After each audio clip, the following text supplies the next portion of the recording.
कहीं हम भी बेवकूफ तो नहीं बन रहे। पुराने वक्तों में लोगों को बेवकूफ बनाकर माल बटोरने के लिए एक गिरोह हुआ करता था। उस गिरोह से वाबस्ता लोग ठग कहलाते थे। उन्हीं ठगों का एक वाकया है कि एक देहाती बकरा खरीदकर अपने घर जा रहा था कि 4 ठगों ने उसे देख लिया और ठगने का प्रोग्राम बनाया। चारों ठग उसके रास्ते पर कुछ कुछ फासले पर खड़े हो गए। वो देहाती कुछ आगे बढ़ा तो पहला ठग उससे आकर मिला और बोला, भाई ये कुत्ता कहाँ लेके जा रहे हो? देहाती ने उसे घूर कर देखा और बोला, बेवकूफ, तुझे नजर नहीं आ रहा कि ये बकरा है, कुत्ता नहीं? देहाती कुछ और आगे बढ़ा तो दूसरा ठग टकराया। उसने कहा, यार ये कुत्ता तो बड़ा शानदार है, कितने का खरीदा?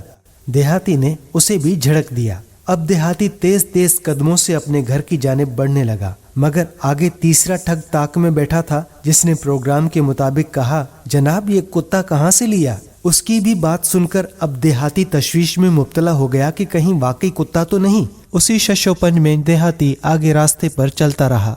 बिलाखिर चौथे ठग से टकराव हो गया जिसने ताबूत में आखिरी कील ठोंकी और बोला, जनाब क्या इस कुत्ते को घास खिलाओगे? अब तो देहाती के औसान खता हो गए और उसका शक यकीन में बदल गया कि ये वाकई कुत्ता है। वो इस बकरे को छोड़कर भाग खड़ा हुआ। यूं उन चारों ठगों ने बकरा ठग लिया। नाजरीन, आज हमारा मुआशरा भी दूसरी नोयत के ठगों की यलगार में है। ये ठग दरअसल हमारे ईमान के ठग हैं। ये नहीं चाहते कि लोग सच्चाई की राह पर चलें।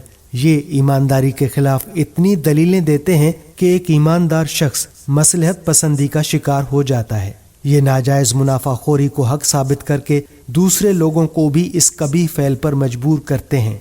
ये इबादत को रसूमात बनाकर लोगों को खुदा से दूर कर देते हैं।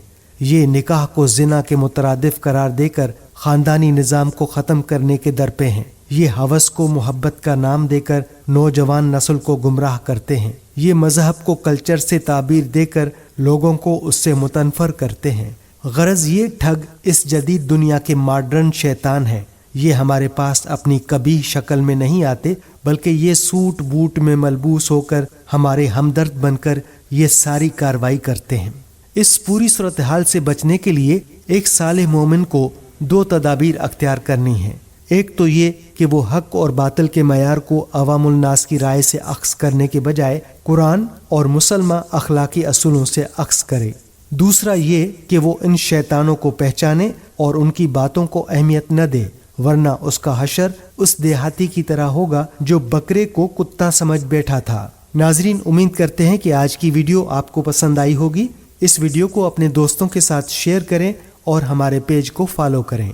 अब दूसरी वीडियो तक हमें इजाज़त दीजिए। अल्लाह हाफिज।